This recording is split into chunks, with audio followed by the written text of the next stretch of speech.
Well, good evening, ladies and gentlemen. Welcome to a historic, I'm never quite sure which it is, a historic moment in music history. This is episode 250 of the Studio Rats Q&A Live. My name's James. Yeah. The world's waiting with bated breath. With anticipation. Yeah. Hey, look what I've set up before we do anything. Oh, I'm Paul Drew, by the way. Look what I've set up before we do anything. I can do this, I can switch to that, and I can switch to that. So we basically get bicep cam, do we? Bicep cam. Yeah, I wish. You are all very welcome along to our weekly takeover of the interwebs. It was only this afternoon that Paul said to me, "It's 250." I went, "Yeah," and that's nearly 5 years. That's nearly 5 years of this guff. And it was my dad that reminded me, so I didn't even know. So. I don't make the rules. The rules will make themselves. Mr. Drew, what have you been up to? Oh, I've had some nice deliveries this week. Should I go and get them? Shall I go and get them, or is it a bit early yet, isn't it? It's early. Yeah, I've had some nice guitars been delivered. Right. Really nice guitars been delivered for a review. Right. And it's almost on the point where, like, one of them, I'm like, oh, really need to keep this one. Oh.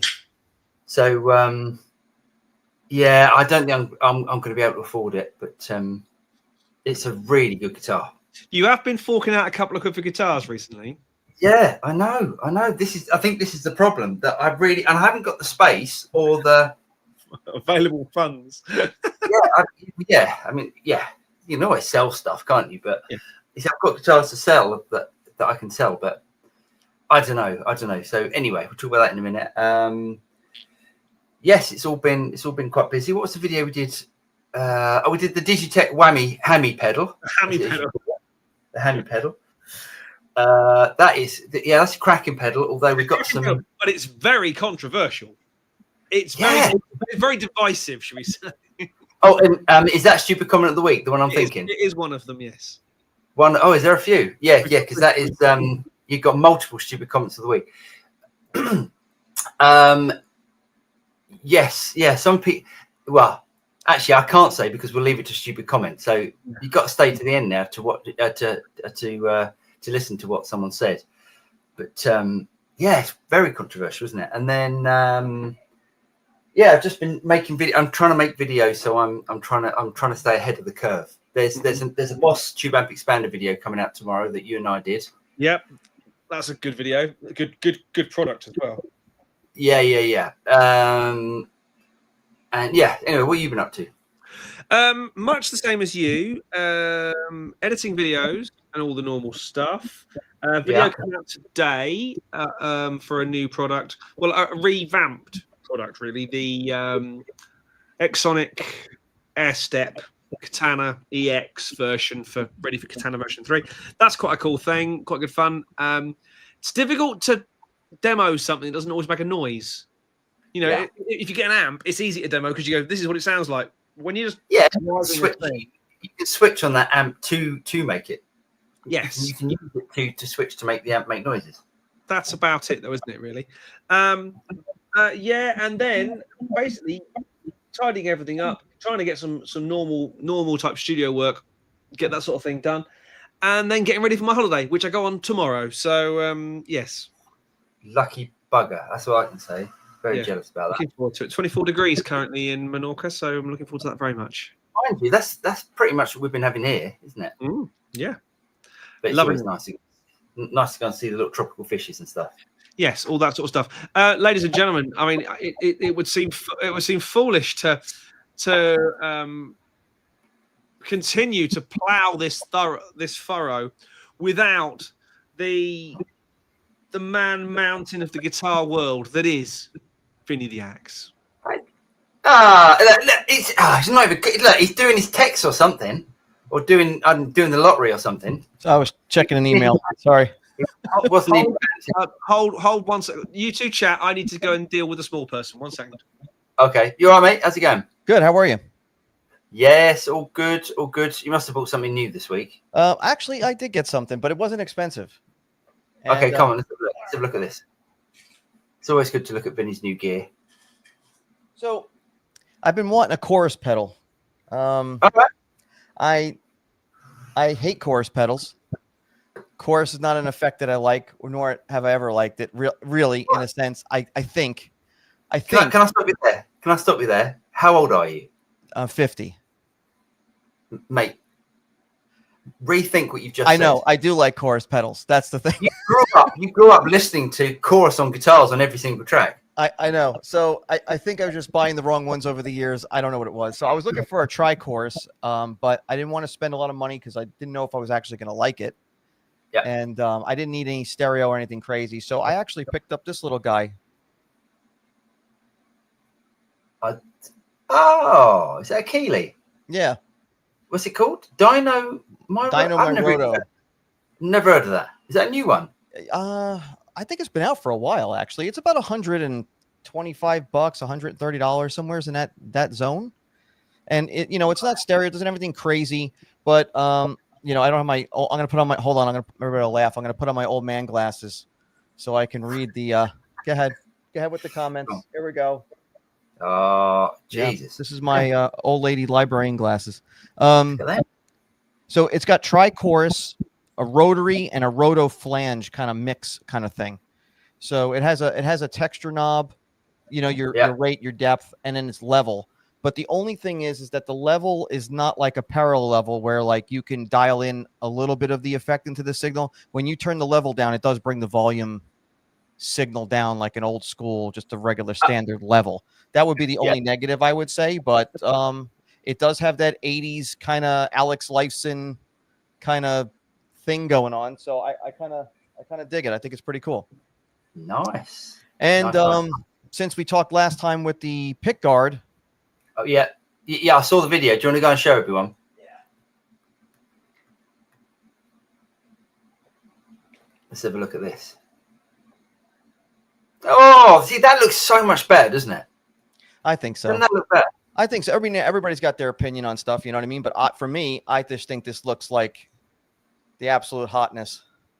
Do you know, what was I going to say? Yeah, that almost makes me like the gold hardware. Yeah, the gold hardware works now. It works now. A bunch of people that watched the video said, like, man, it would be so cool if you can get rid of the tuning keys and the trem and put like a black. Some people said black, some people said chrome, and I totally agree, but I just don't know how much I want to sink into this. And it's playing so good right now that yeah, that's so true. Yeah, you don't need to if you change it, you never know what's going to happen, do you? Yeah. Sometimes it just you mess with, you poke the bear too much, and then for whatever reason it just doesn't, it's not the same anymore. So I'm going to say something really stupid here. Again, just like I didn't like chorus. I'm going to say that this is my best playing guitar now out of the group. They do play well, don't they? I've just got mine. I picked up my one today, so I'll talk about that in a minute. So much better. So much better, isn't it? Yeah, lovely. So that little mini switch, if anybody's interested, I'm going to grab the old pickguard to show them how that's mounted. Can I just say, I know I'm jumping through comments and stuff, but 5150-ish, 50-ish, 50-ish, 50-ish. So that's perfect. That's exactly what you want then. It's for that Tyler. Go on then. So there's how the little push button is mounted. I'm going to try to orientate this right so you guys could see how it's mounted on the pick guard. That's the stand that it actually screws into. Right. Which is pretty cool. Awesome. Oh, do you know, I've got in case anyone's interested, let me know if you're interested and I'll go and get it. But because I got my Tyler back this week. Oh. I've got a complete James Tyler scratch plate with all the controls and the pickups and everything in it. So if anyone wants to see that, it's literally in the garage out there, so I can go and get it. If anyone wants to see it, I'll go and get it. I'm sure people would be interested in that because of all the wiring. I go and get it? You guys talk and I'll go and get it. Because of all the wiring. You missed it, James. I was saying how I hated chorus, but I really actually like chorus. Love chorus. So, I don't know. So anyway, I was just showing them this. I picked this up.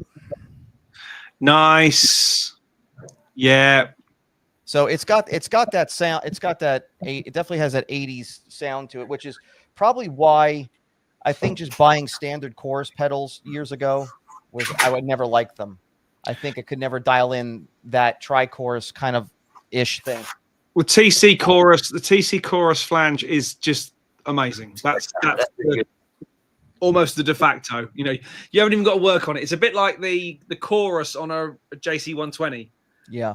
Preset. Just use that because that's. Yeah, I guess admittedly, only choruses I've ever owned were like Electro Harmonix or Boss, like the chorus ensemble and stuff like that, and I could just never dial in it right. Maybe it was just me, you know.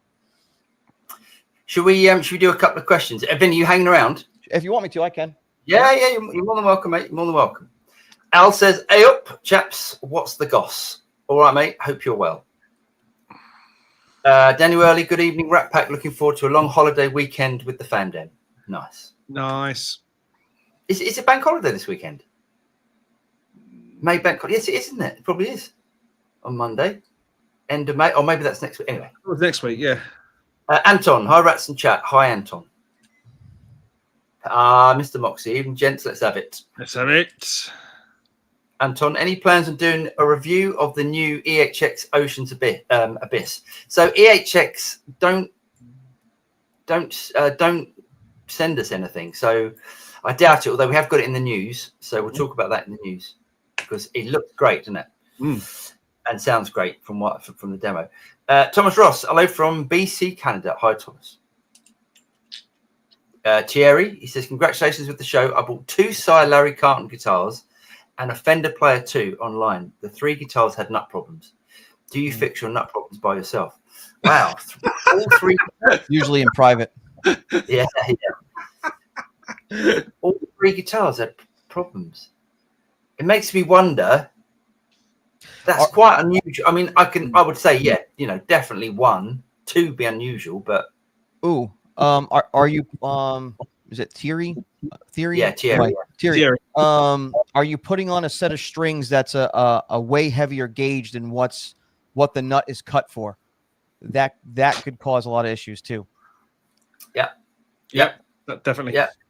No, I don't normally fix nut. No, I don't think I've ever done any nut work. I do on mine. I have my own set of nut files and stuff that if I have to make adjustments or whatever, I can. But the only problem with, you know, all the technology we have in the universe, we haven't figured out a better way. And if you make one mistake, it's done. You gotta chuck the thing in the trash or try to kind of patch it as best you can. You could do like somebody actually makes a patch for it now where you could fill the slot and then recut it, or you could use baking soda and super glue trick. You could do that as well, but usually once you kind of really mess it up, it's done. So once you've cut your nuts, it's all over. It definitely is all over. Sorry, I'm such a child. I know. And especially if it winds up all over, then you just pass out. Chaz from Electric Galworks says, greetings from South Wales, New York, USA, and congratulations on the milestone. Hope everyone is well. Chaz. Cheers, Chaz. Hope you're well, mate. Boom. Nectar, good evening all. Greetings from Cambridge. Good evening, Nectar. Hope you're well. Funky Bass. Good evening, Bisect Cam. Is this YouTube or only rats? Very good. Very good. That's a good one. Mr. McQuillan. Hello, sir. He said, good evening, fellow rodents. Hope life's been treating you well. And you, mate. You've been, we've missed you. We haven't had you on the show for a while. Dave makes these fantastic plectrums out of coins. I think even Vinny's got one. Vinny's going to pull his out. I got a bunch backup on standby. I got my main one that I use because I don't want to use my other 3 that I have on standby. And then here's the. Nice. That's the one. That's the one I would use. The old penny. So that's David McQuillan. Check out his company called the Highland Plectrum Company, available on YouTube all over the world. So go and check it out. Reverb, on YouTube. On Reverb all over the world. So go and check it out. Nectar, I wonder how Paul is digging his James Tyler Elite. No,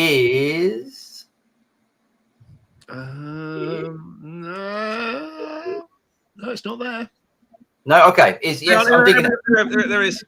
I wonder his thoughts about it. Did have some time to play more. So it's been away for about a month. So I've just got it back. So it's had. I'll talk about it later on in the show. Mm-hmm.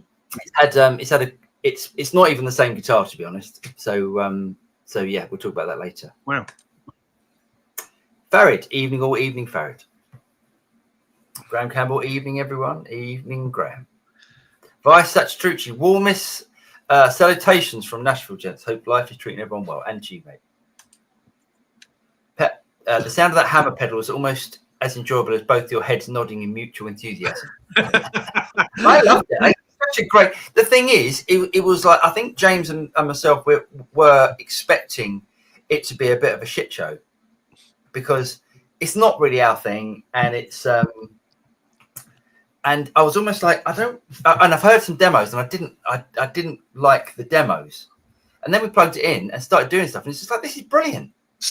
Basically we started being musical and rhythmic with it. If you just plug it in and turn it on and hope for the best, you're gonna have an absolute pile of poop.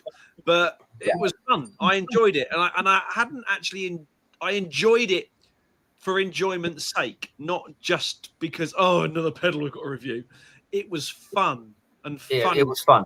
It was The two of us going like this, frantically trying to keep each other in time, was hilarious. Yeah. Gordon, I just wanted to pop in and say a big thank you to Paul for turning me onto the Mezza Stiletto Ace 112 combo. Nice. I like it so much that I just bought my second one for 600 Canadian. Yeah, well done, Gordon. That's a cracking amp for 600 Canadian dollars. What's that? What does that work? That's about $300, isn't it? To you, Vinny? I don't even know anymore. I haven't been following. Well, I used to think it was about half, but I could be wrong. I always thought it was close to ours, and at one point it was more than. So I don't even. You know what's funny is, even if I see something for sale and I see that it's out of Canada, I don't even attempt to even buy it on Reverb or nothing, because I'm worried about if there's going to be duties that I'm going to have to pay or anything like that. So I just don't even, which sucks. And if there wasn't before, there probably is now. Yeah. So I really even so, for $600, even if that was US $600, that is, I mean, it's pretty much a hand built. That's a really high quality amp for $600. Yeah. You have to get it loud though. So Gordon, just buy an attenuator. You have to crank that thing to make it sound, because it's basically a JCM. I was about to say, it's a Marshall, isn't it? It's a JCM 100. Yeah. So they're really good. Really high quality amp. So, wait a minute, I got it wrong. It's $433.38 US. That's giving it away. Yeah. That makes no sense. That makes no sense, wow. Is it? Good work. Safety, hello mate. He says, evening Paul and James, chaps. Have you tried the Distiller amps with a huge single-ended tube? So much rave about it. So Mr. Distiller sent me an email about a month ago and said that he would be sending one over in June. I don't know if that's now that Paul Davids has done the video on it. He probably doesn't need to advertise it as much. He's probably got enough back orders. But so I don't know if it's still happening, but I haven't tried one yet, but they're supposed to be coming over. I thought the actual design of it is unbelievable. Wow. So I really want to try it. The design is it's like someone that's gone. So he used to work in the hi-fi world, in like the top end hi-fi. And he sort of brought that aesthetic over to guitar amps, and it's just, he's like modernized guitar amps but still kept it vintage. It's brilliant. Yeah, my hi-fi audio amplifier has, like I said, like 4 of those tubes that he was showing in it. Oh, does it? Yeah. Funky, did Paul do the chair spin? It's tradition. I did. He did, yeah, don't worry. I did. For what Phil? He says, hello, boyos. Ordering my XFX 3 tonight. Hooray! Finally convinced me. Mate, you're not going to regret that. You're not going to regret that. Am I the only one now? Out of the, you are. Yeah. You are the only one, yeah. Right. Music Git. Paul, what is the best noiseless HSS pickups you would recommend? I wouldn't. I would go Fishman Fluence. I think if it had to be noiseless, I think Vinny's right. I think it has to be Fishman Fluence. But I wouldn't. just wouldn't go for noiseless. There's still a place in my heart for lace sensors. I know they're not strictly noiseless, but I think you've got to stick some. You've got to try lace sensors against a decent set of pickups. I think you just go. Take a look at the Mojo Tone noiseless if you're gonna go that route, because I know they're using like a dummy coil kind of thing, somewhat similar, not exactly to what Sir does, and that might if you don't want to use like a 9-volt system or anything like that, that might be a good choice too. But I did have Fluence in an Aristides guitar, single coils, and they sounded pretty good. They had that powered kind of top endy, crispy kind of thing going on, but they didn't sound terrible. So yeah. Sir have sort of got it right with their SC2, whatever the system is. But, I'm not a massive fan of noiseless pickups, but I think, as Vinnie said, I think Fishman's would be, if it had to be, it would be that. 3, 2, 1. Willie! Yeah, joined in on that one. Willie said, "Why did you expand to 3 or more hosts? I like the old format." Well, basically because, no. I mean, it's still the 2 of us, but then Vinnie and 40 Watt Phil join us, which is an absolute pleasure. And plus, I'm adorable. Come on, Willie. Absolutely, he's very he's very adorable. And someone just asked a question which Vinnie knew, and me and James were going, "Oh, I don't know about that." So, the more I feel, the more people, especially like Phil and Vinnie, it's just like their knowledge is, because Vinnie's also got a repair background as well, like guitar repair sort of thing. So Vinnie can answer all those questions. It's a joy to have them. And Phil's got a mind like a steel trap. I've got a burnt nose. Look at that. You do look a little bit shiny, a little bit inflamed. It does. My nose looks massive. Somebody put Willie. Vinnie's in the room. JP, I managed to be live again. Quick question: do you prefer volume pedal into wah or the other way around? Oh, gosh, I've never even thought of that. I think wah into volume for me. Yeah, wah always first, so it gets the full signal of the guitar, and nothing like really messes with it. Yeah, otherwise, as soon as you start bringing the volume down, if you need to cut off your volume and then wah, it's going to sound weird. But isn't there something about wahs and being the first in the chain as well, due to usually, unless you're using a like a vibe pedal, like an ultra vibe or something like that. Like my Deja vibe, it really wants to see this. They compete. They want to see the pure signal of the guitar. So it's kind of like a toss up sometimes. Same thing with fuzz. Fuzz wants to be first. So there's a thing there. I mean, I don't know. You gotta find what works best. There's no really right or wrong answer, but I would go wah first, in my opinion. Yeah, me too. Nick Det, I believe JTG made Vinnie looking for chorus metals. Yes, it did. Chorus metals yes, again, it did.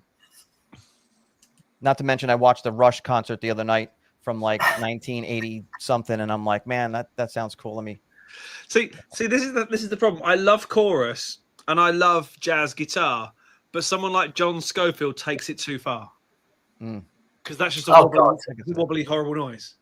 Well, you can't even. It just messes with the pitch, doesn't it? Yeah. I don't get that John Scofield chorus sound. Phil says, JP, since you're unlikely to use both at the same time, order on those two differently really matter. I recommend using volume after all of your gain stages and before your delay and reverb. I think that's I mean, on the Axe effects, that is exactly how I would, in a multi-effects unit, that's how I would run it. I would run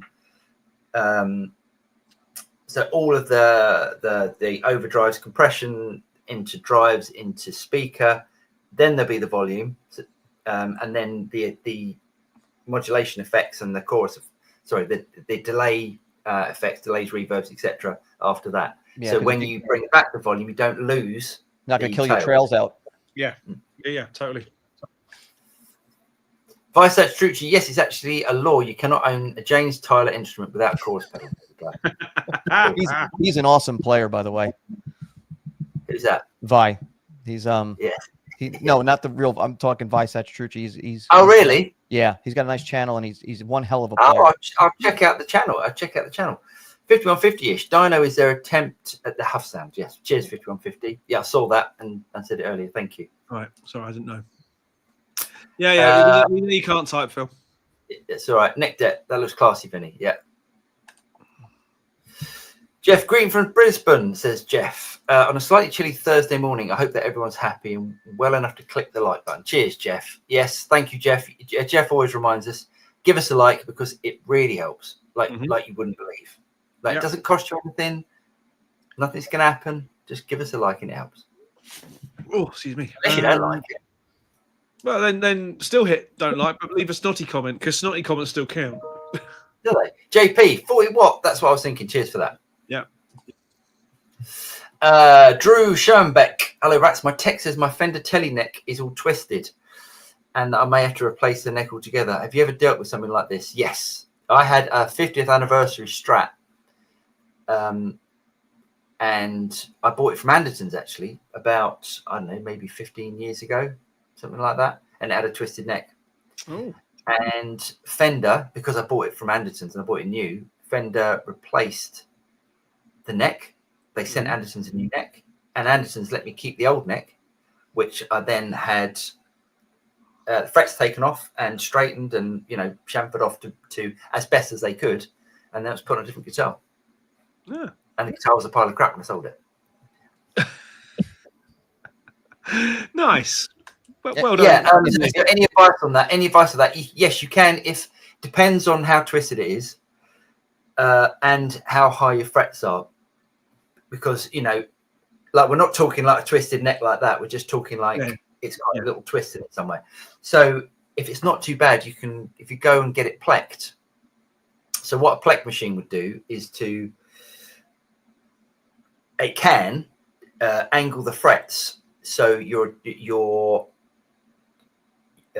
compensates for the twist, but it depends how bad the twist is. Cool. And you've got to have a good pleck engineer as well. 5150. Be sure to play that pedal in stereo, otherwise you're not getting the real effect of the pedal. Yes. Damn right. Yes, Vinny. Yeah, Vinny, you're a mono man, aren't you? Yeah. Yeah. Very simple, I guess. We'll have to get you into stereo. Nice, that's Strucci. Vinny, the JTGs are insanely good, right? I can't put mine down, and I know I've told you put the black guard is absolutely perfect for that. And per Paul, it makes the gold work so much better. Yeah. Excellent. Yep. Thanks, Ryan. It looks great. Looks really good. I can't believe how good it is for an import guitar. It's just really good. But that's it. It isn't. You were about to say you can't believe how good it is for the price, but the price is still expensive. It's still expensive.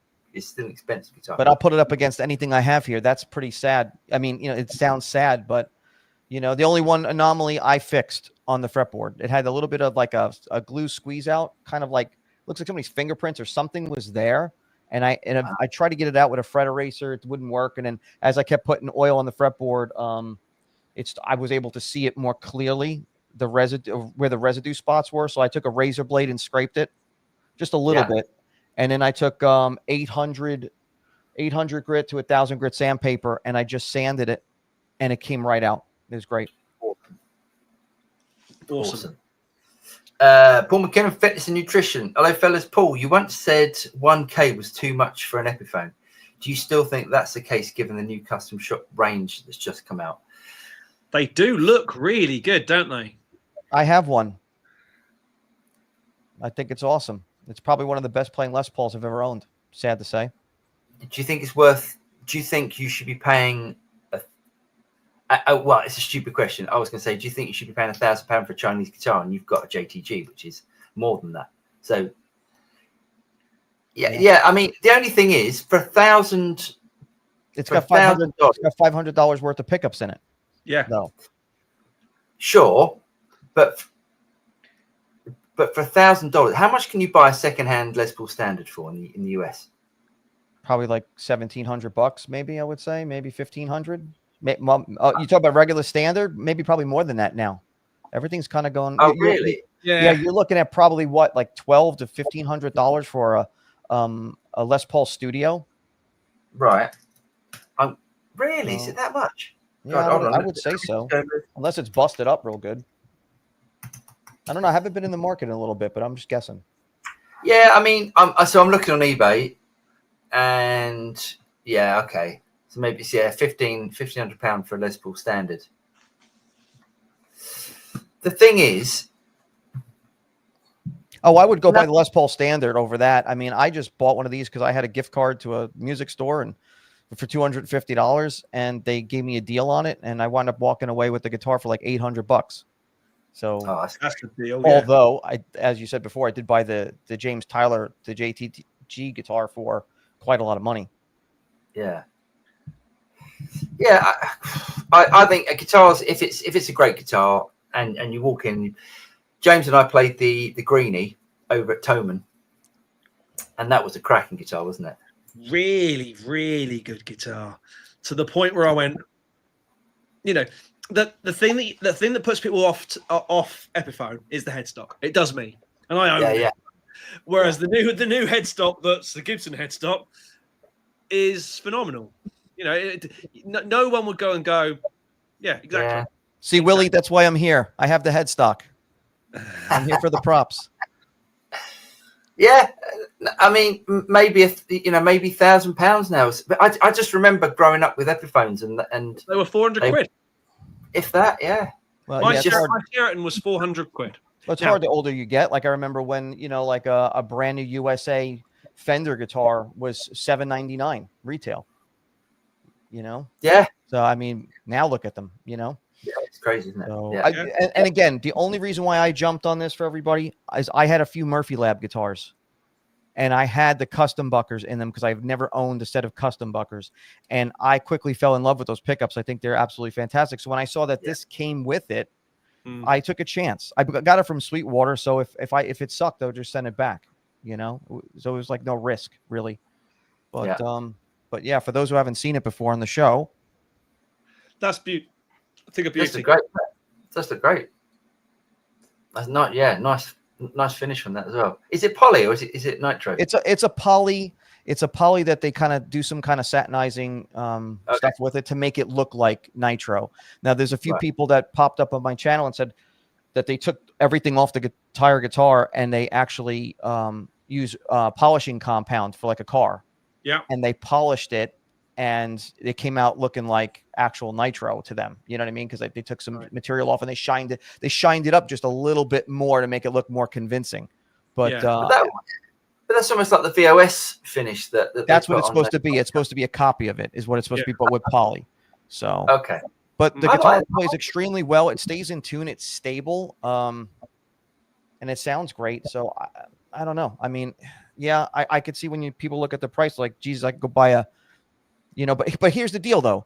If you want this the way this is spec'd, the next step up from this is the custom shop. There is no 59 anything with the custom buckers. It doesn't exist. This is like the poor man's version of their custom shop 59. Right. Yeah. So I mean, now there's other models in between, of course, all different types. But if you wanted this loadout, that's the only other option. Basically, the trade-off you're making is getting an E name on the headstock rather than a G name on the headstock. Yeah. And it's not going to hold its value. That's true. Yeah, that's it. But see, that's my point.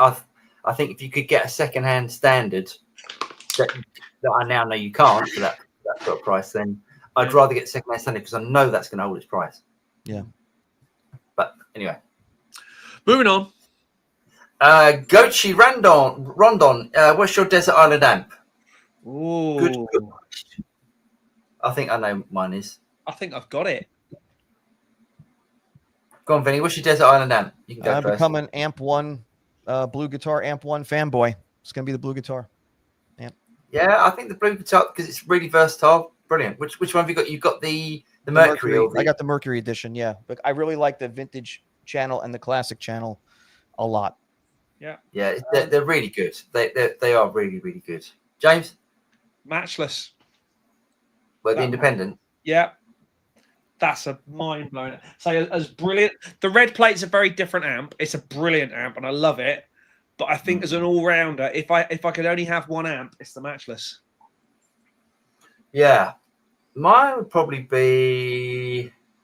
I don't know. Only for its versatility, but the hook, you can't really see it down there. But the hook wizard, it's just so versatile. Phil's, so do you know Phil's got one now?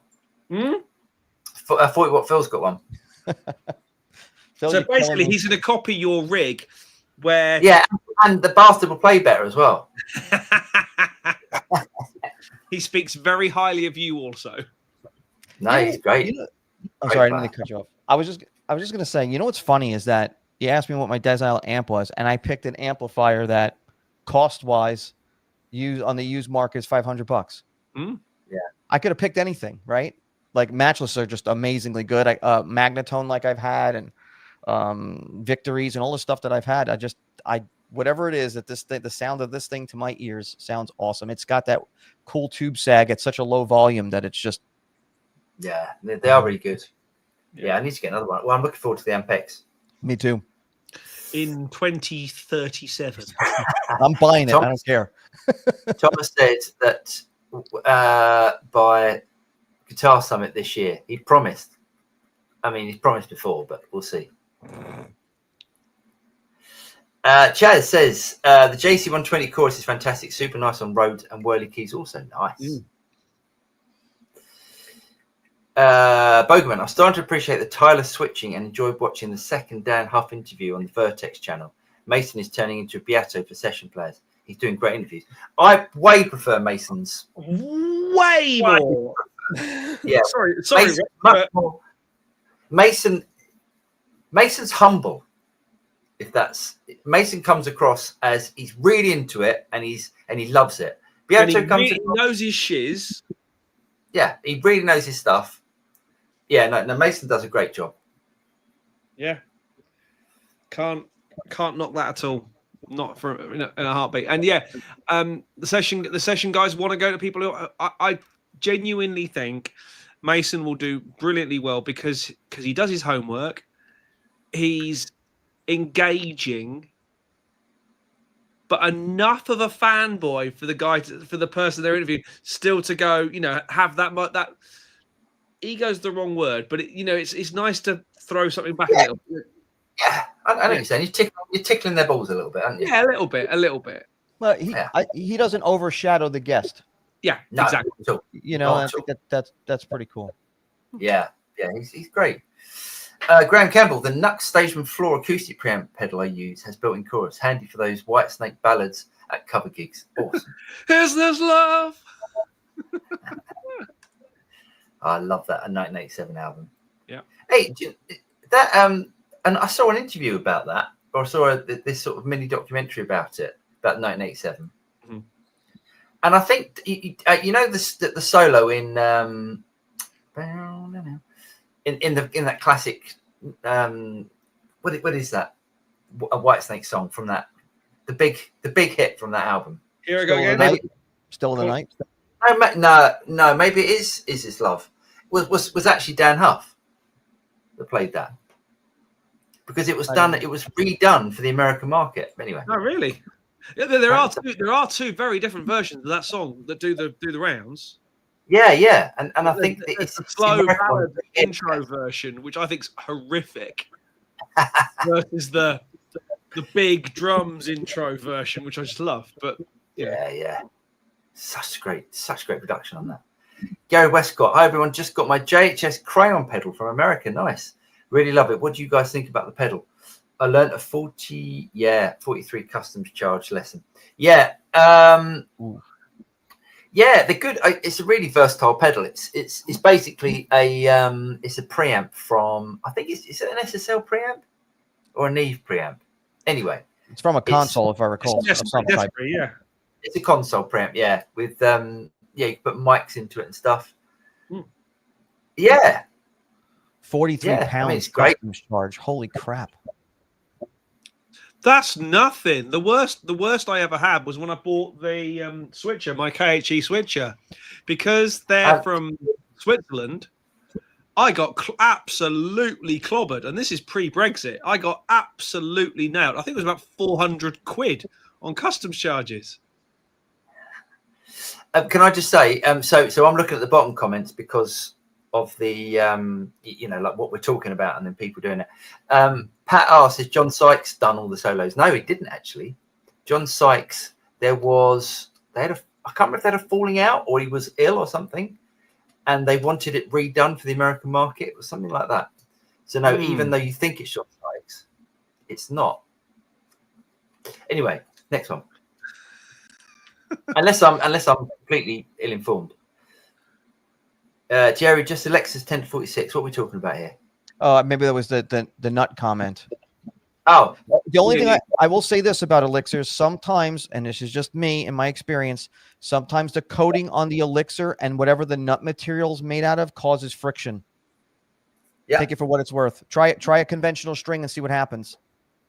I agree, because those elixirs, even though it's 10 to 46, they are, because I guess of the coating they've got on them, they do feel that, there is more tension in it, in those strings. Just a thought. Jim, did you guys check out the free Fender Studio DAW? It has some Fender amps and sim effects, but no VST plugin support. I didn't even know that was. I didn't even know that thing. It sounds horrific. Sounds. I said, Trudy, last week's stream had some nut problems too. Yeah, Lee doesn't even think. Yeah, you see, he's kept himself away from this week's. Poor guy. He absolutely got hammered last week. And I was the one that was drinking. Jeez. Nick, speaking of James Tyler's 30th May, Dan Huff's first ever solo record is out for only 2,500 copies. Nice. Hey, do you know, no one wants to see the James Tyler scratch plate, do they? No one's put in there, I don't think. No. Oh well. Shahaba, he said, "Hi guys, good evening, good afternoon. What's your take on the new IK 7879 pack? It seems like they went out getting the signal chain right down to the cables. They haven't informed us about anything. Nope. Is this the Van Halen? I think that's what he's talking about. Pack or the Van Halen pedal? They've even done a new pedal. We don't get told anything anymore. I know why. I know why we don't get told this, because James asked for a pedal. They sent him and he didn't do anything on it. That's probably why we are now not included on any of their stuff anymore. I don't think it's that. I think that I don't know. Maybe they just don't love us anymore. Football Phil, go to a local pet store, buy a real beef bone chew toy, sand it down to powder, and add some super glue to build a nut slot back, and then recut and shape.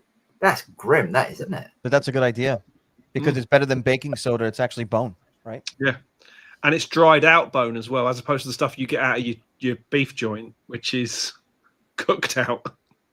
Then I got to go into a pet store, though. What's my pet stores? It's just a headache.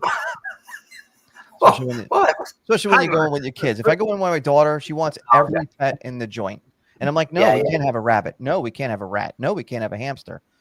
No, we can't have another dog. No one takes care of the dog. I'm the jackass walking the dog at night, right? I'm the one that walks it in the morning. It's like, yeah.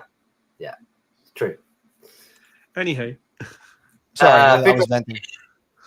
Have you guys gone back and listened to 80s rack gear like the 2290, Eventide 3000? Just started building my rack, and when I put it on, it covers me with warm, thick blanket, unlike Pedal's Axe Effects. I used to have a big rack in the 80s. Well, not the 80s, the 90s.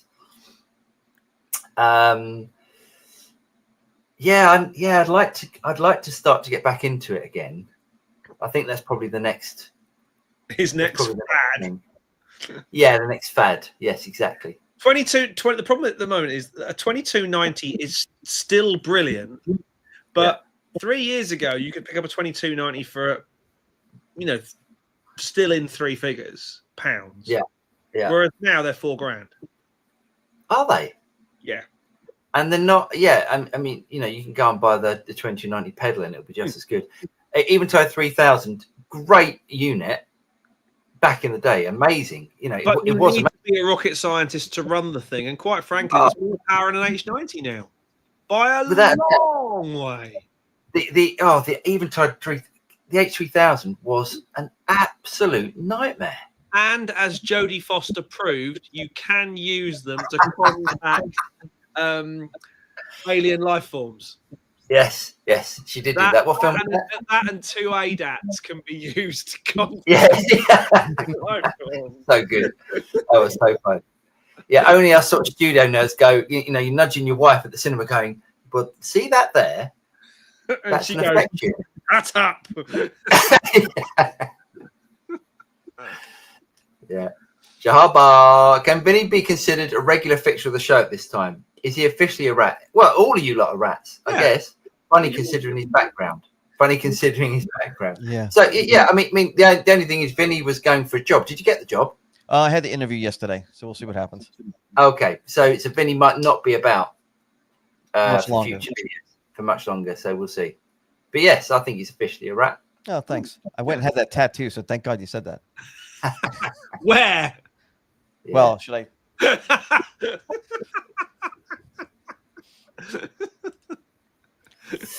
Dave Hardy, evening all. Hope we are all in good health. Treat myself to a head rush FRFR 108 this week. Nice. Great with tonics and used it last week. Well done, Dave. Nice one. Farid, what valve amp would get me close to the Boss Wazza Air Lead channel compared to what speakers? You want a valve amp?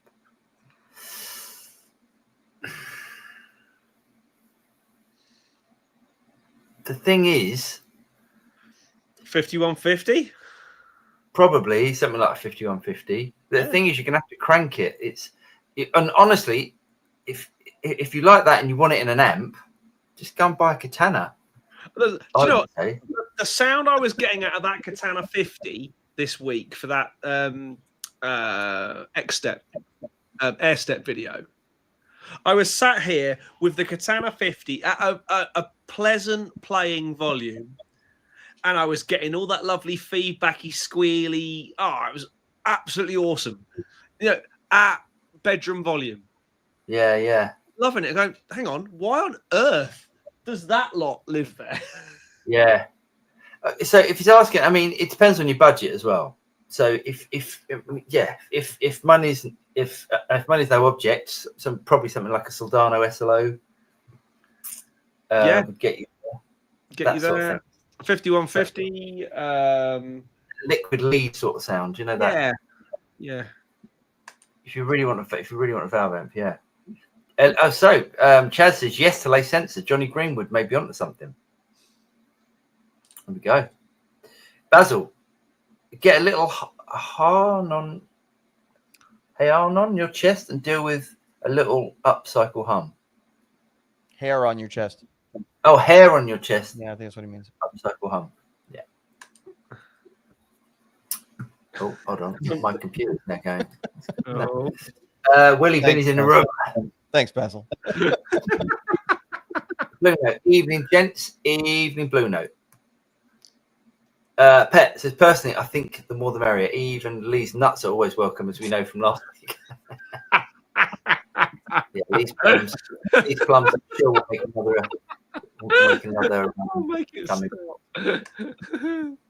Jim says, the more studio racks the better. Just watch out for those traps, lol. Cheers, Jim. Yeah.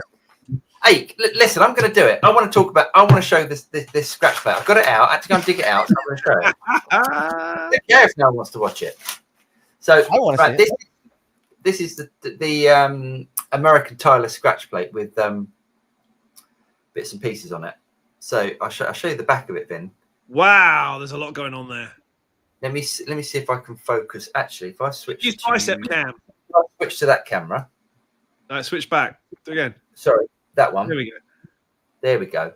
So, that's the preamp. Wow. That you can see the switches, the actual these buttons here. Yeah. Really nice switch thing that I think they probably had made. Can you see it from there? Can you get much closer? Yeah, you can. Yeah. You see the three? Yeah. Those, there we go. Yeah. Yep. Just That's so serious amount of cableage. Yeah, it is, but $1,500. Yeah, $1,500 for a James Tyler scratch plate, for a loaded scratch plate. Yeah. And someone asked what pickups were in the were in the Tyler. So there was a secret humbucker. Yeah. And 2 JTS 5500 single coils. Mm. So there's that. Wow. Yeah. And that will go back into that jiffy and never be seen again. No, I don't know, because I mean, no, I think I'd like to try it all again, because well, shall I show the guitar now? Is it worthwhile? Switch back to Okay. Well, so there we go. I've got it on. So there's the guitar. It looks exactly the same, apart from the pickups. So it's now got Ron Ellis pickups in there, which are amazing. And it's a solid body now. So I had the body replaced. So the hollow body went back, and it's now a solid. It's now a solid body, which I so much prefer. Same neck. Same. Oh yeah, I couldn't get rid of the neck. I just said, look, can we keep that neck and just replace the body? So yeah, to be honest, the customer service at James Tyler, which is Rich, he's like the head guy there, was absolutely exceptional. Awesome. But it should be, because they're expensive guitars. So yes, there are some guitar companies, naming no names, that you pay a lot of money for a guitar and the customer service isn't that great. So yeah. So we worked out a way. We don't know how long this is going to last for, but you might. It sounds better.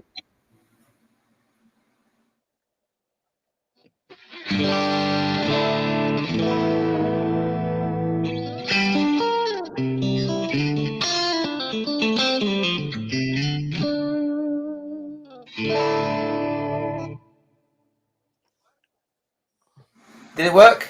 It worked. Oh. Yeah.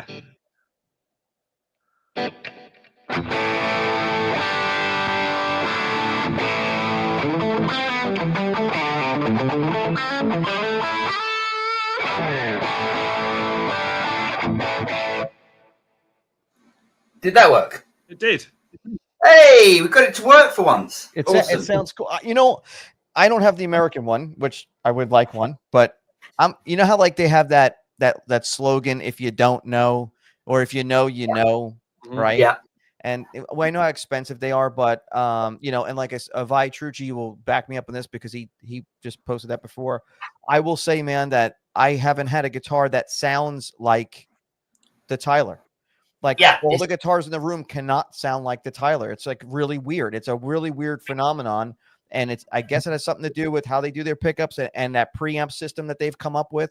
But the guitar is unique sounding, and it is what it is, man. I don't know. I mean, am I wrong, Paul? I mean, like, you've had multiple Super Strats in the room lately, especially. So you can speak to that. I was just saying to James. It's like James said, is it great? I said, yeah, it's great. It's just very different to any other guitar, even without the preamp on.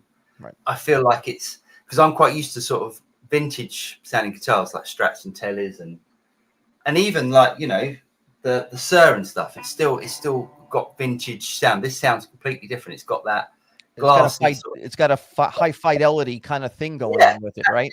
Exactly. Yeah. And I mean, on this, I can bring the preamp in and out by that. Oh, let me switch over to cameras. I can bring the preamp in and out by pushing that. That button there switches on the bridge and the neck pickup. That's cool. And I can split with that. Now that pickup, splitting the humbucker with the preamp, to me is like this. Well, play it.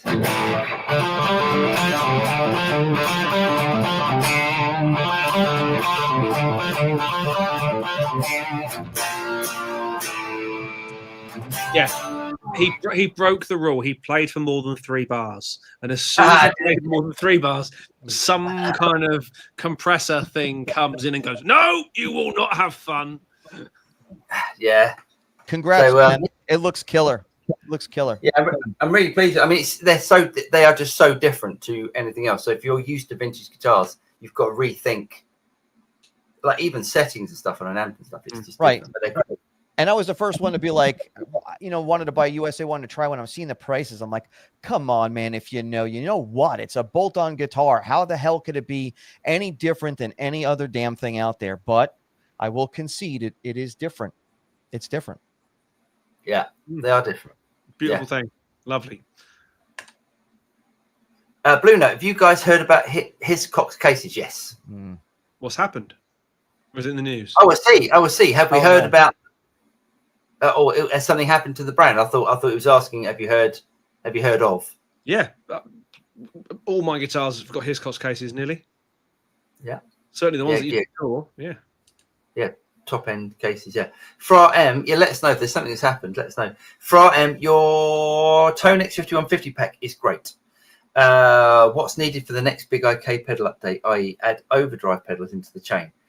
You guys are in the know, so spill the beans. I'm not even sure they can. Thanks to me, they don't talk to us anymore.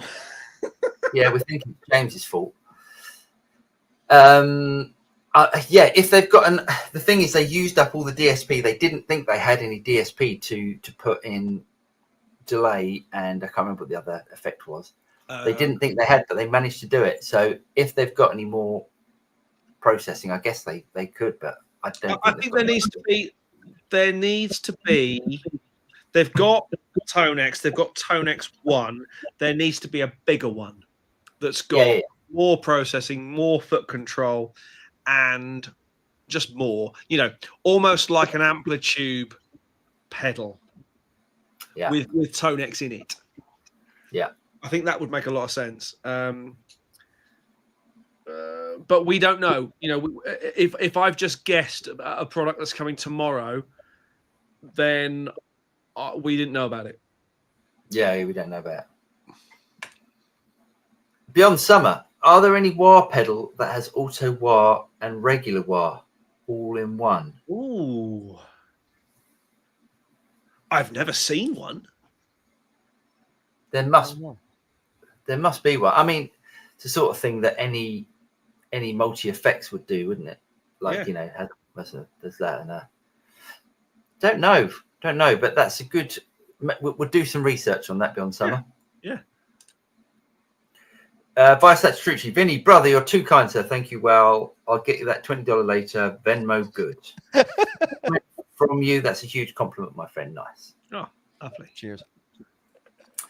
Rocker 534 says, for that money you can get a Silver Sky Core. I happened to find one for $1,200 new. Wow. With professionally routed for humbucker. That's why you found it for $1,200. Yes. Yes, to some people that's exactly what you want. You want it routed for a humbucker. And some people that's sacrilege. Well, yeah, I mean it's changing, it's routing out. It's a non-factory mod. Yeah. So yes, to some people they wouldn't touch it. But what are we talking about? Like, is in relation to the import stuff? Is that what we're talking about? Oh no, yes, I think, and I reckon Rocker's talking about the Epiphone. I'm guessing. Yeah, I mean, I have a Silver Sky Core. Best color as well. And it's great. It's awesome. Yeah. And with the humbucker in it, that's a killer idea. I thought maybe taking one of these out and putting a mini humbucker in it would be cool, but I have the Tyler now, so no. But it's not the same. This is not the same animal as You can't put regular pickups in those. I tried. You tried. Oh really? Is it? What is it? So phasing of the wiring? No. So like how a normal pickup. There's no space for the wings on the end of the pickups. Yeah, you know, an all pickup does that. It's got that little V on it. Yeah. Silver Sky hasn't. It's just completely. Oh, it's like an EMG. Yes, yes, like an EMG. Yeah, you can put EMGs in it, I guess, if they fit. Yeah, I mean, I think a Silver Sky with a humbucker would be great, but some people would probably wouldn't touch it because it's been routed, but I would. I think I would as well. Ron says, congratulations on the 250th. Cheers, Ron. Hello, Effects. The new 335 Epiphone is crazy good. Nice. I need to try that. Yeah. Next, Tyler JTGs are $17.99 at UK retailers. They sure are. Mm. I think they're $1,800 in the US, aren't they, as well? I think they're $17.99. I got a deal on mine. I contacted the company that was selling the one I got, and they knocked a couple $100 off. So it was nice. Oh, great. Well done, mate. Did you have to pay quite a lot for the scratch plate? I got the back and front plate for $90. So I know it's quite a lot for a plate, but then again, you know, I don't know. Well, for instance, I have a custom plate coming for the Friedman behind me.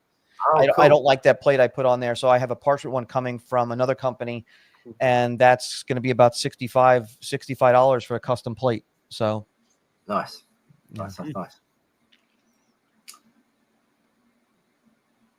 Oh, sorry. Beyond Summer said, do you guys bother using bridge and fret radius measuring tools? No, I don't. Nope. I used to. I don't anymore. I do everything by feel. The only thing I'll do is, and this is, I found this is my way of doing it. I had those fret radius things, and it just, what I do is I go down each fret at the 12th, and I measure to a good distance that I know will work with every guitar.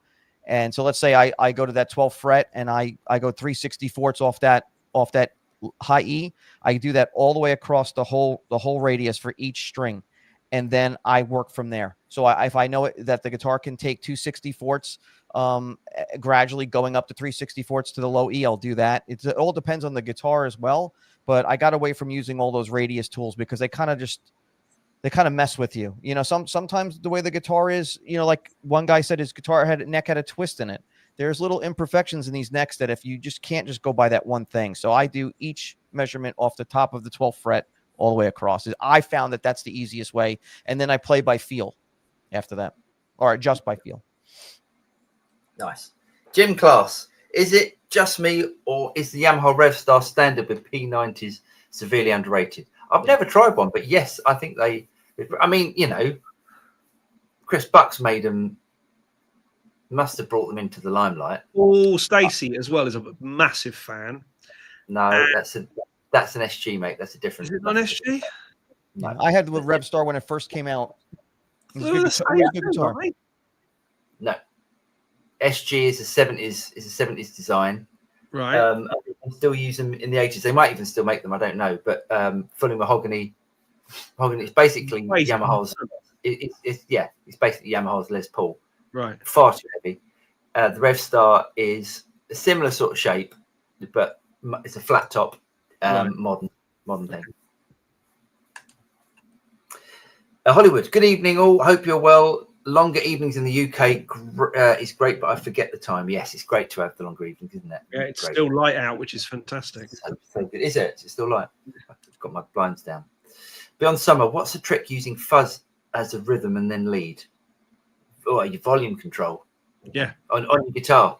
Your volume guitar on your guitar. But don't, you know, as we were talking about earlier, have it first in the chain. Definitely. Cornford Hurricane combo. Nice. Yeah. What was the one I had? Cornford. Hellcat. Yeah, I had the Hellcat. What was the little one we had? The little combo. Was that a Harlequin? Harlequin, yeah. That sounded great. Yeah. Hollywood, Nectar, $17.99 for JTG sounds a lot. And it's not made in Japan, is it? No, it's not made in Japan. It's made in China. The Japanese ones are about $4,600 US, $4,800. What do the American ones start from in the US? From what I've seen, and it's only from vendors, is about $7,000, $8,000, depending on the finish. I've seen some for $6,900, but they're usually the kind of like not the ones that are like hot looking. Right. Like occasionally you see one that pops up on eBay and they're ridiculously cheap and they just go like that. Yeah. But they're like, you know, I don't think people know what they are sometimes. Like an old one. They just Hollywood, isn't a Core 2 PRS not far off in price? What are we talking about here? What are we talking about? I don't know what we're talking about. JTGs, yes, yeah, not far off. I think a PRS.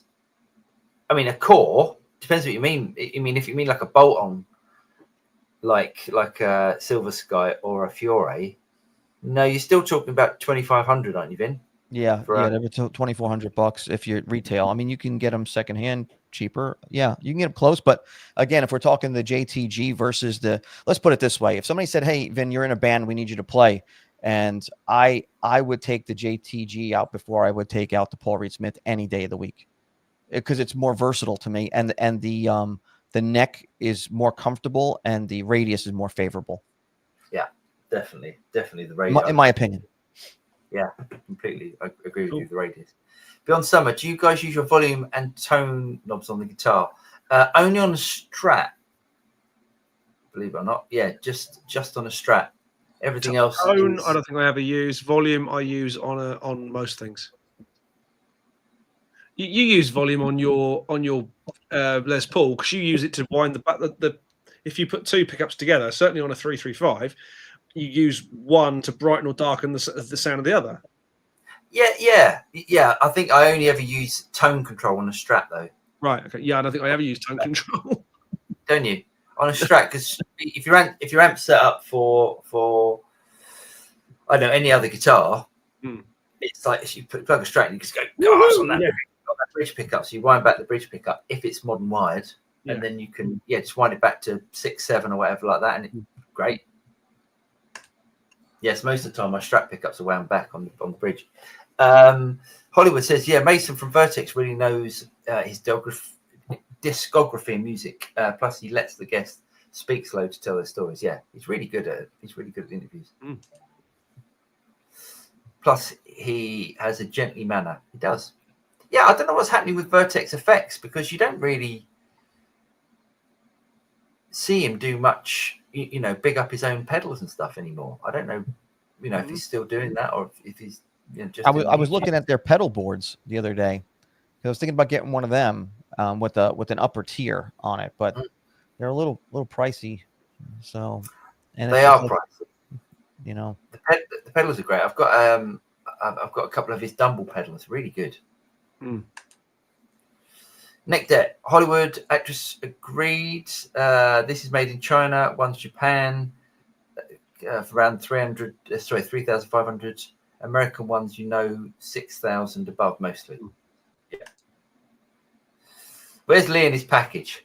Says Shahar. It's true. Yeah. Steve, belated hello to the Ruts and the Axe. Cheers, hello. Steve. Hope you're well, mate. Should we do the news? Yeah, and then I've got a couple of guitars to show. Before we do the news, some sad or unfortunate news. It's not sad. It's because nothing's happened, has it? It's not as though it's. Okay.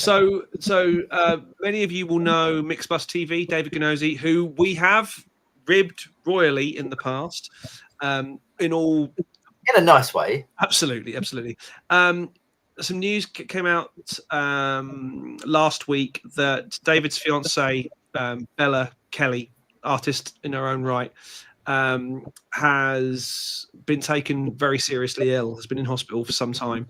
And so although neither Paul or I know them as a couple or as individual, obviously we know them through, the YouTube family. So just want to send our absolute best and hope Bella has a steady and good recovery. So absolutely. Yeah, absolutely. Right. The news. The news. Yes. Hold on. Sorry. Here we go. Okay, here we go. So PRS have unveiled 5 new 3 pickup S2 and S3 models. SE models. So what did I say? S2 and S3. Oh, sorry, S2 and SE. Yeah, they're pretty. Yeah, look good, don't they? It's the carve's just. It's just I can't get my head around the carve of it. The carve across the F hole looks a bit weird. Well, do you know what it looks like? It looks, yeah, the carve across the F hole is a bit weird. It looks like, and you can see actually who designed it, but Nags guitars. Do you know the Kenai, I mean, because Nags used to work for PRS, and that is really similar to that. But anyway, you know what it looks like? What? And this is not complimentary at all. It looks like one of those old arias from, a mid 80s aria. The finish is way better. But the body shape, where you've got that carve, the top carve mirrors the bottom body shape almost, doesn't it? Yeah, if you zoom in on it, it looks really weird. I mean, I'm sure they played great, but it looks weird. The more I'm looking at it, the more I'm liking it. So the F hole's a bit weird, but it is a bit weird in the. Actually, I don't know. It's quite weird. I don't know. Maybe that works. Let's have a look. So they've got some more. So they've got narrow fields and a humbucker. Mm-hmm. There we go. That teal blue one looks nice, or that sort of aquamarine blue looks nice. I'm guessing that's the SEs. Yeah, I was just about to say something about this S2 line that I never quite liked. Yeah, I know it's like a lower price point, and then they do that like veneer top with that routing around the outside, that bevel, to make it look like a core model. And my thing is like, instead of going through all that trouble, why not just leave it as solid woods and just paint them solid colors? And this way the bevels would look a little bit more natural than it. In other words, to me, what I'm trying to say is the S2, they try to make it look like a core when it's clearly not. So why don't you make it its own thing, in my opinion? I think my only issue with it is there's not a lot of space to get in between, is there? And the cream pickup surrounds don't work against that. If they're done black, it would have worked. Yeah. I think you're right. I think you're right with that. But I just think if you're someone that uses quite a lot of your pick edge, you haven't got a lot of space there. But yeah, nice. Maybe I'm just used to looking at the core models so much and how they have such an arch top on them. Yeah. Still nice. Still nice. I like that seafoam green looking one in the middle. But the thing is, are they cool? Well, it depends what you mean by cool. No, are they cool? Would turning up to a gig with an S2 be Depends cool? on the gig. No, I hear what you're saying. I hear what you're saying. Yeah, there's certain gigs you couldn't do with that. I mean, yeah, but it's only from an aesthetic point of view. Yeah, it's not, true. True. And maybe things are changing where, I mean, me and Phil, 40 Watt Phil did I was on Phil's podcast this week, and we were talking about, why doesn't PRS just do a relic? If they did a relic, I think it just makes such a big difference. So somebody in the comments is saying that it's not a veneer. I always thought it was like a very, very thin veneer that's on the top of that, not a full cap. But maybe I guess I'm wrong. I could be wrong. I wouldn't know, but I would have thought it was it's a full cap. It's just got a simpler carve, isn't it? Yeah, I just didn't think they were that thick. But then again, I don't know. Kramer Valente, guitars for the modern shredder. So not really our sort of. Oh gosh, look at that. Oh damn! I was about to say I like that. Oh, the late 80s are back, aren't they? Look I at like that a lot. That's just me. Oh, mate, look at the inlays. I know, I love it. It's great. Are those diamonds? Oh, mate, it's 24 fret as well. That's cool. It's got a BC Rich thing going on. Such a wrong and James. They missed the mark though. They should have did a reverse headstock. Yeah, yeah. If that was a reverse headstock, that would look better. How much are they? Let's have a look. but they're not cheap. They are. They're about $1,000. Okay, not so bad. Nope. So there's that. Fender Japan Traditional Collection 2025. Oh, Do you like speed stripe? I like that stripe in there, and I normally don't like that. Yeah. Is that like is that the wood coming through, or is that That looks like paint. Looks like paint. It looks paint. That would be cool if the wood came through on it. Yeah. Yeah, wouldn't it? Oh, I like the Jazzmaster. That looks great. Gold hardware's coming back, Vin. Look at that. Yeah, I see that. Yeah. Oh, that's nice. I think the black, that works really well, doesn't it? With the Jag. Yeah. How much are they? $1,400. Yeah, nice. So someone mentioned this earlier, the Electro Harmonix Ocean's Abyss, which is their new reverb. Holy wow, cow. that looks deep. Yeah, it's big, isn't it? Mm. It looks huge. Wow. So if what's how big's the pedal? It's got to be like that, isn't it? It's got to be like that. It's like three pedal spaces wide. Yeah. It's almost. It looks like it's almost the size of the Amp One, judging by the the jack size. Yeah. Don't think you're far off there. Yeah, but it looks like you can do delay on it as well. That's very. I thought it sounded amazing on the demo. Mm-hmm.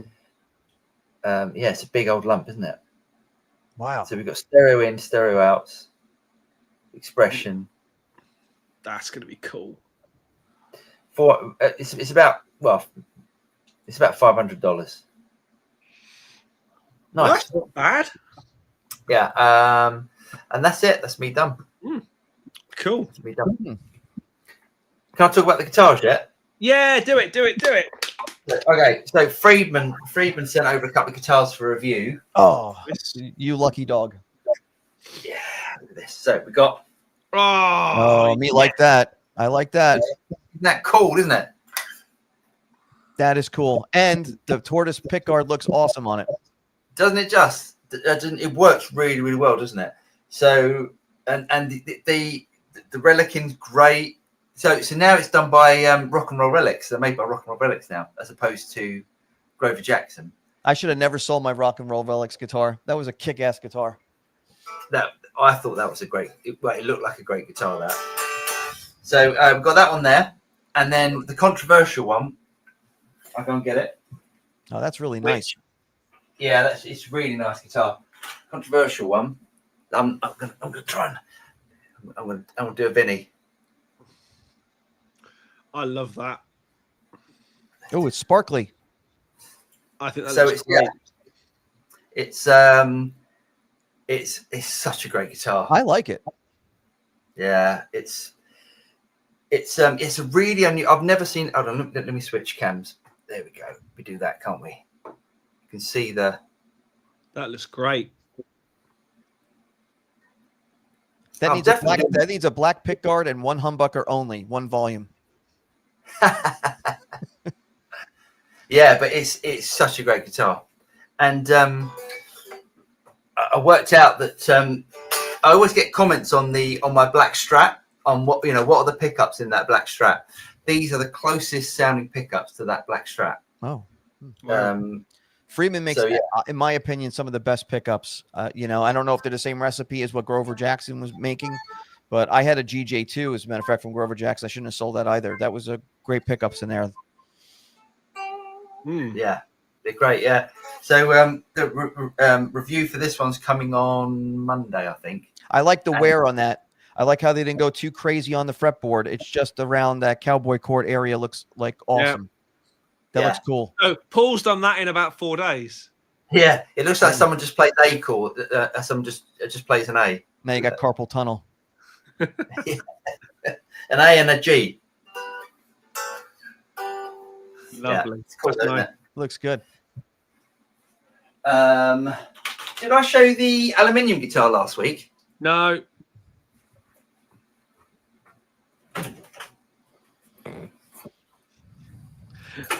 Hold on a minute. I'll be back in a second. So this has been sent over for review by Steely Jan Guitars. Now, I will show you the body first, and then we'll talk about the headstock. But I'll show you the body. That's cool looking, actually. Not what I expected. That's good. It's cool. Nice design. Yeah, I like that it's brushed and it doesn't look so shiny. Mm-hmm. Yeah. So it's fully aluminium body but hollow. Yeah. Really unusual sounding. Feeds it's got lots of you stick a bit of drive on it and it goes.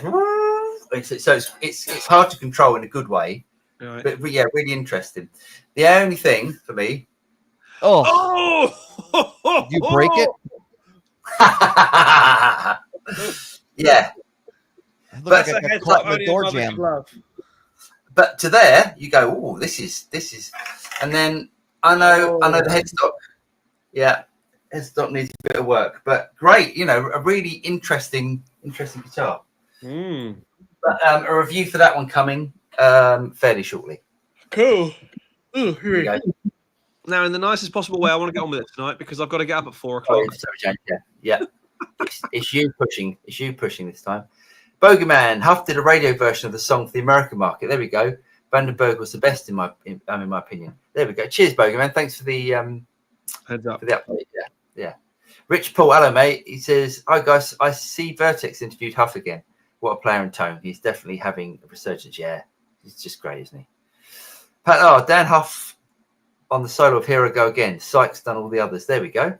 Yeah. Here we go. Maybe that's what it was. Sykes was better than all of them put together. Get out of here. So don't get me wrong. John Sykes was an amazing guitar player. Just one of the greatest. Dan Huff, Session King. Yeah. Beyond Summer. Why do pedals with less knob sound so good of software with 100 controls, or is it just too many options getting in the way? It's called option paralysis, isn't it? Yeah. I love one knob plugins because, in fact, I love one knob pedals just because that's what it does. And if you don't like it, buy something else. I think, they've all got their place. Pedals, individual pedals, and, multiple big knob, twiddly things, all good. Sorry, James. Go on. Mark's gas station. Greetings, Rex. Greetings, Mark. For what Phil says, wait, there are Studio Rack tattoos. We're getting those at NAMM next year. Yeah, that's what we should do. That's a good idea. That's a terrible idea. Yeah, it's probably a terrible idea. But after a couple of beers at NAMM, that could be a good idea. Chris, do you notice the difference between the larger Tonex pedal and Tonex 1? But tone-wise, no. Nothing at all. No. Beyond Summer, why do pedals with less knob sound so good over software? Yeah. Same thing again. Shahaba, he says, I don't know if you have any cheap Focusrite interfaces like a Scarlett. If you do, would you mind comparing a cheap interface versus expensive interface, Apollo, RME, etc.? I don't have any. To be honest, it's such a difficult thing to do. I mean, and say, as someone who has been to test facilities to do all these things properly, it's really, really hard to do and to get any meaningful data out of it.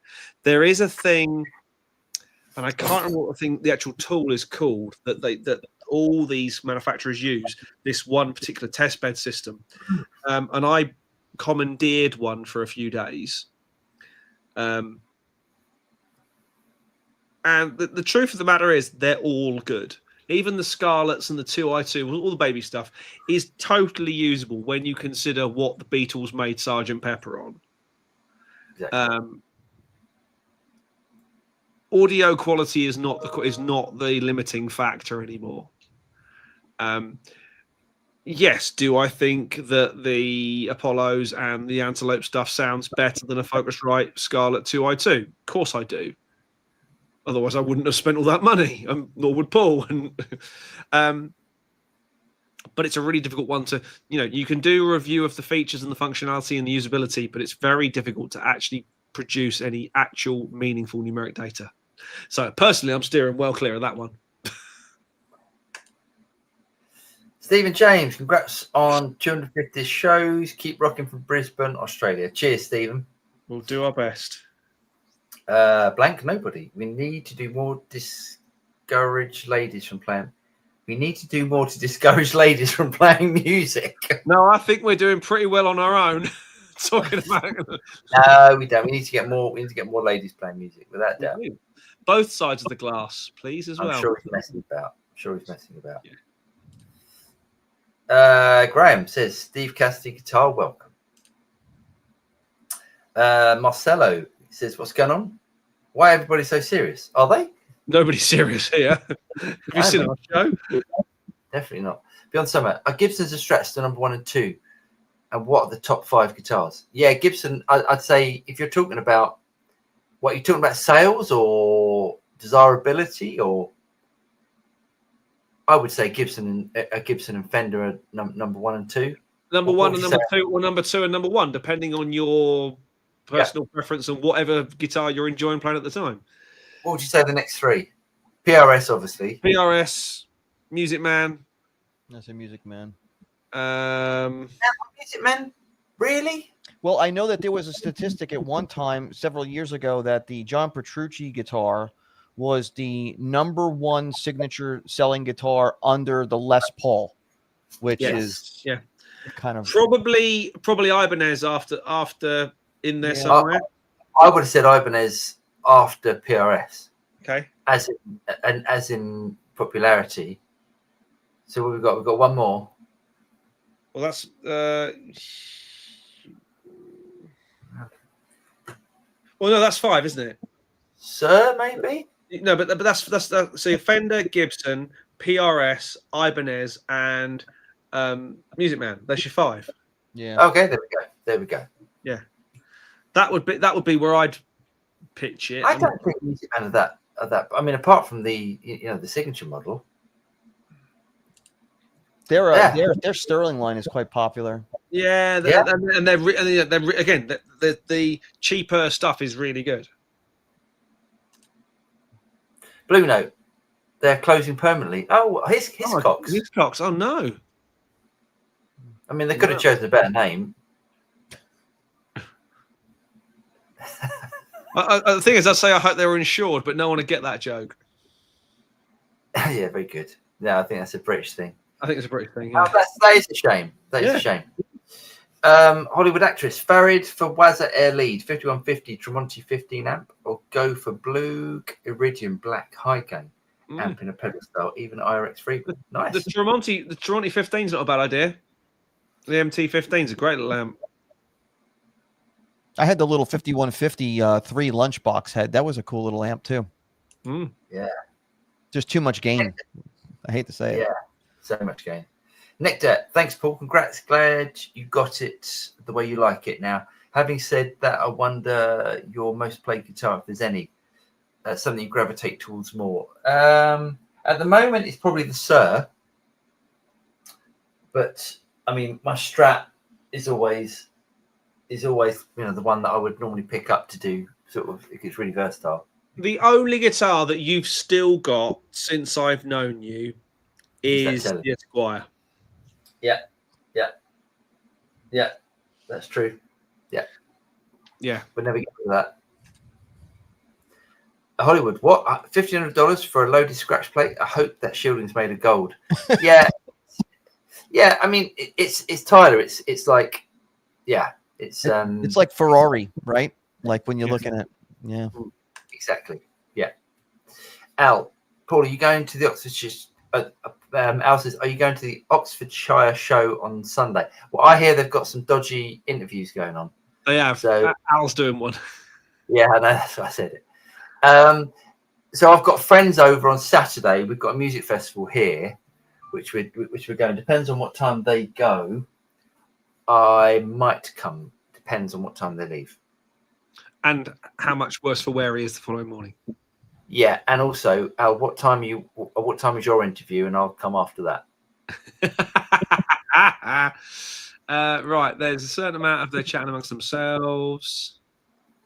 Oh, hold on. I've just had a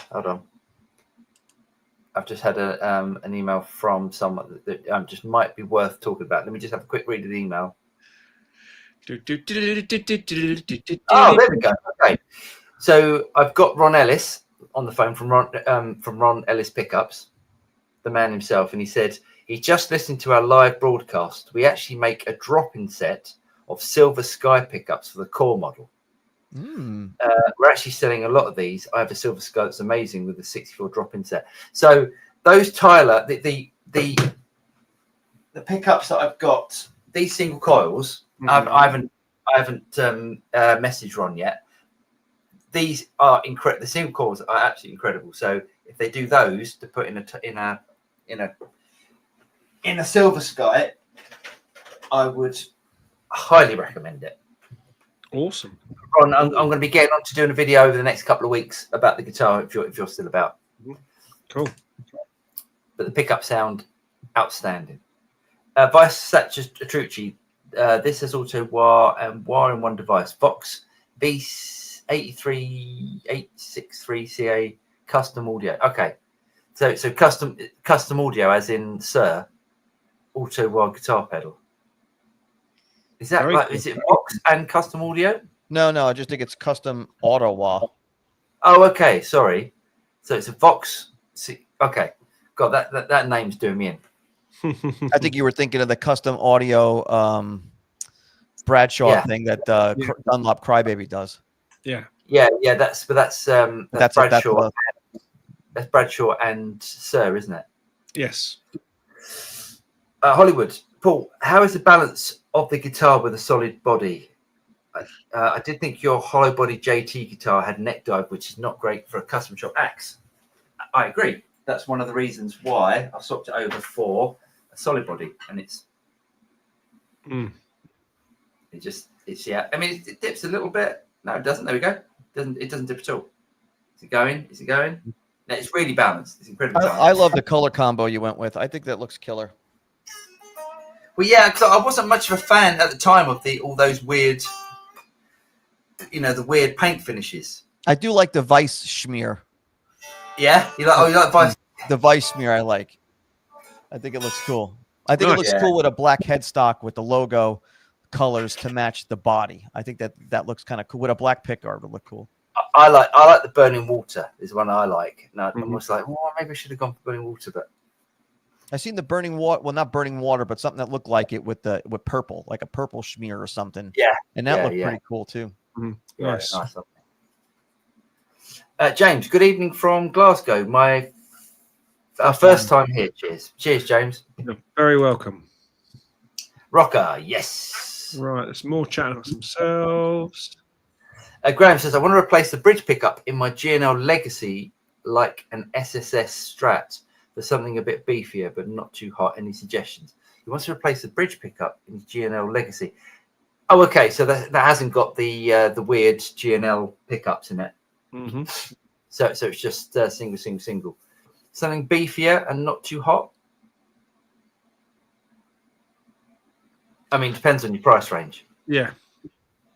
So we're talking about Ron Ellis pickups. If you want sort of expensive handcrafted pickups, then one of his. Or if you want something, if you're at the other end of the market, the iron gears are great. Iron gears are really reasonable, aren't they? Yeah. What's the Seymour Duncan twang banger? If you want something a bit, because that's a Strat pickup with a telly base plate on it, so it's got a brass base plate. Right. So you get sort of that sort of telly tone, which is always going to be a bit more interesting, a bit more beefy. Mid price, I'm always going to say Lawler. Yeah. And then, you can't hurt. You could just, I'm not the greatest, but you could try an inexpensive set of Fender Fat 60s or Fat 50s. I mean, if you don't want to spend a lot of money. Yeah. More chatting amongst themselves. Yeah. So I was comparing it to an import Tyler. Oh, I see. Yeah. I think we're talking about. Yeah. Okay. Yes. I think we got that in the end. Yes. Yep. Den Skill Music. Good afternoon from Ontario. Do you gents adjust the necks and do your own setups on your guitars, or do you favour using luthiers? If so, why? So Vinnie can do pretty much everything. If it's just if it isn't any sort of fretwork, I'll do it, and I think James doesn't. I'll do minor tweaks here and there, but I don't want to grab hold of the truss rod because I'm scared. That's for you to do when you come over and go, this just, and I'm like, oh my god. Yeah, you should never be scared of a truss rod. But I've changed most things. I've built, replaced and repaired and stuff. I'm not afraid of getting my hands dirty. It's one of those things. The more you do it, the more mistakes you make, the more you learn. Absolutely. Rocker says I installed a mirror humbucker in it that was $35 on Reverb. It was also refretted with jumbo frets. It's my favorite guitar. Oh, nice. To all, if you could be responsible for writing only one song from the vast collection of popular music to date, what would it be? Easy. I got Michael Jackson. Beat it. You'd be a rich man. You Know My Name, Chris Cornell. It was the theme to Casino Royale, and that's the first time I heard it. I went, "What the heck is this? This is the best Bond theme since Goldfinger." Love that. Oh tune. yeah, I remember that. Yeah, mine would be.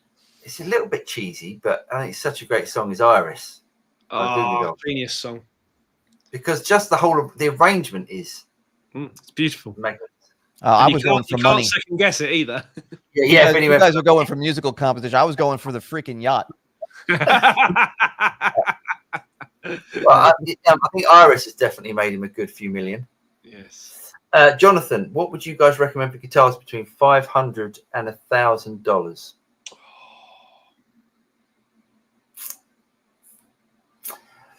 There's so many great guitars. It would have to be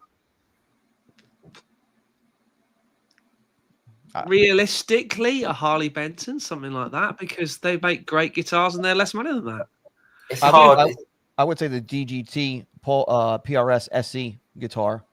It's like $700, and I got my hands on one. What it is? Yep, it plays great. If you're into more heavy stuff, you can't go wrong with a Wolfgang, and they make them in a hardtail now. I think Vinnie's right. I think the DGT is incredibly versatile, and it's if it's that sort of money, that's perfect. Yeah, I see them for like $729. Yeah, you can. Wow. I mean, you can not. But the thing is, these days, think back 20 years ago, what $200, $300 would buy you in a guitar store, versus what $200 to $300 would buy you now. It's a different world. Yeah, it is a different world. Yeah, completely different world. Vice Sachatrucci says Pat R. Sykes did all solos except for Here I Go Again, which there are two versions, one done by Dan Huff and the other one done by Adrian Vandenberg. But yes, Sykes played on everything else on that record. There we go. Looking at 2007 PRS Custom 24, Canadian $3,000 or bow or best offer. Thoughts? Yeah. Nice. So how much is that, Vinnie? Roughly in dollars? $2,000? Oh, it's Canadian. Yeah, so it's not bad. That's good as long as it's in really good shape. That wouldn't be bad. Yeah, 2007. Yeah, great. I still got the conversion up. So I would say the 2164. Nice. Yeah, that seems like normal sort of price, I would say, for a second hand. Although if you look at the prices of, and I know it's not the same thing, but if you look at the prices of the CE guitars, I owned a couple. I thought they were really good guitars, and I think you can get them for like $1,900 or something like that, $2,000. What, new? You knew? Yeah, I think the CE is a better option than a Custom 24 for me. But I think I just prefer bolt-ons. Session Gold. Have you seen? Yes, we have seen the Dan Huff. Yeah, we talked about that actually. Funny enough, earlier on a couple of times. And what are the first initial impressions of the album? I haven't heard the album. I haven't heard the album. No. Is it instrumental or is it him doing his giant stuff? Is it him singing as well? No idea. Anyway, Session Gold. And what about Max on CP9 Pro as a DBX 160 in a pedal? I haven't tried the CP9. Well, to be fair, DBX 160. Can I get round to them? Just about. Hang on, where are they? No, wrong way. Sorry, 1 second. It's that away. There they are. I can't Get a lean in a minute, isn't Is that like a stuffed sheep? What is that white thing? No, it's a stuffed teddy. It's Lucy's. I don't know what's going on here. No, it's not working. I've got 4 DBX 160s down there, and I love the things. If there's a pedal version, that'd be awesome. Yeah, that would be great. So I might have to try that. Arcade Johnson Ningmanuja. Can you guys do do a review on the THU by Overloud? Ready? Already done. Is it? Did Already you done do it? Yes. You did that, did you? Okay, Yeah. there we go. James. Already up on the channel. Beat you to it. Yeah, I don't remember that at all. Yeah, done it. It's Great. brilliant. Well done. THU version 2 is awesome. There we go. Neck debt. Agreed. Vinnie, hate this veneer thing. Chris, I have 2 PRS S2. I like them pretty well. S2 don't have veneer and now have USA pickups. Nice. Then Chris, one of my S2s is a Wood Library quilt. Wow. Quilt with satin finish. It looks pretty cool for entry I've level. actually seen those. The Wood Library versions look really cool. The tops on them are nice. nice. For what Phil, he says, damn, I like that Friedman a lot, actually. Send it my way when you're done, Paul. Well, It is mate. lovely. Which one? The off-white one. The I dirty smoke. like the off-white one. I think that one looks awesome. It looks like it's swimming pool finish. I really like it. Oh, the other one. So James likes the other one. I like the other one. Cool, isn't it? It looks like someone's just been. Yeah. You know, Paul, I was looking at the certificate of authenticity on my Friedman, and it came from Rock and Roll Relics. It must have been Did it? yeah. Even though mine's older, it must have been one of the first ones because it has what's his face's signature on it, not Grover Jackson's. Oh, that's interesting. Yeah. Yeah, I think his builds are great. I don't know. I way prefer it to the Grover Jackson ones that I used to own. Really good. That's Nice. There we go. The pick guard's going. I thought I would like it. I don't like it. right. Rocker, I like my Mirror S2 going to mod it with Paul's special pickups. Nice. Mm-hmm. Session Gold. RK Johnson Ningma thing overloud is awesome. I love it. I use it a lot. The rig library is especially intuitive and a great bang for your buck. Indeed. Wow, that pastel Friedman looks great. It reminds me of TV20 Blues Saraceno finishes they did in the 90s. I remember those. Yeah. That headstock's even a mother can't love. Yeah. I think we're talking about that. Yes, Yeah. but I think this is one of those sort of crazy guitars that you could, to have in your collection that just does that different thing. Mm. But yeah, I agree. The headstock is not my favorite by any means. I'm trying to be. I mean, I've got to do a review of it, so I'm trying to be nice. Hollywood's crying. I found the Tonex to be quite noisy compared to the big Tonex. Oh, interesting. Try a proper power supply rather than the wall wart that comes with it. That's a really good shout, actually. Because bear in mind, this is no offense to IK, but the money's gone into the product, not into the OEM power supply that they've bought 10,000 of, which work out about 50 cents each. Do as my American cousins would say, do the math. Jeff, I would have thought that Paul's Desert Island Amp would have been the bad cat. Oh yes, I forgot about it. Yes, it would be.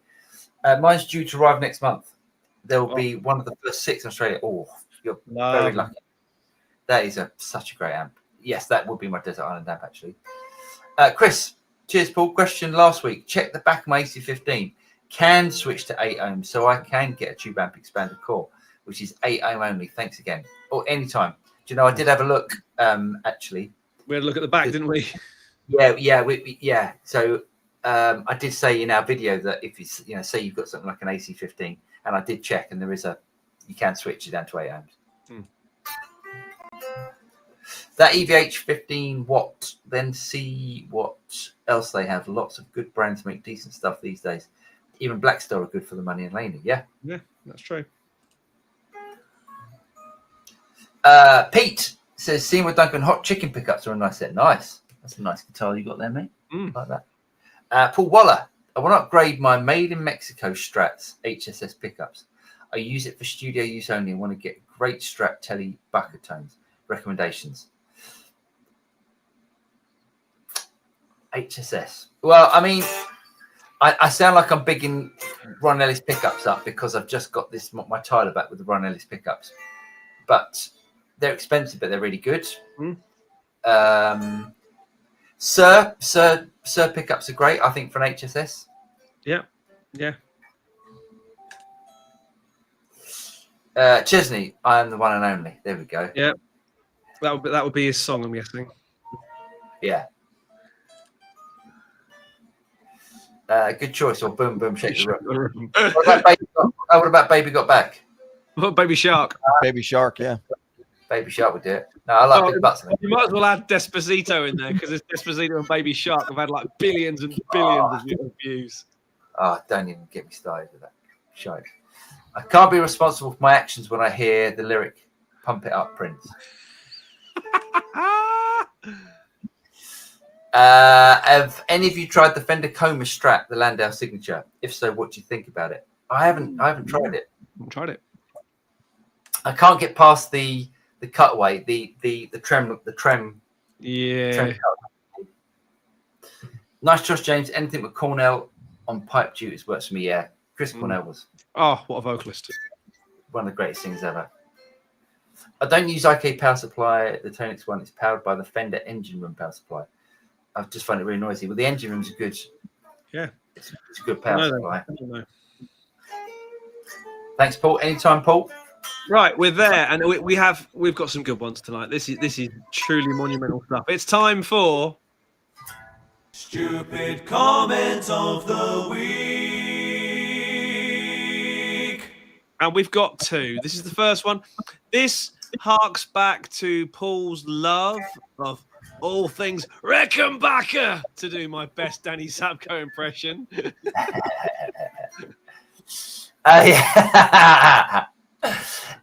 This guy, Juliana So Unique, said, your guitar playing sounds like the background of an 18s Korn video on VHS. I think she means porn video.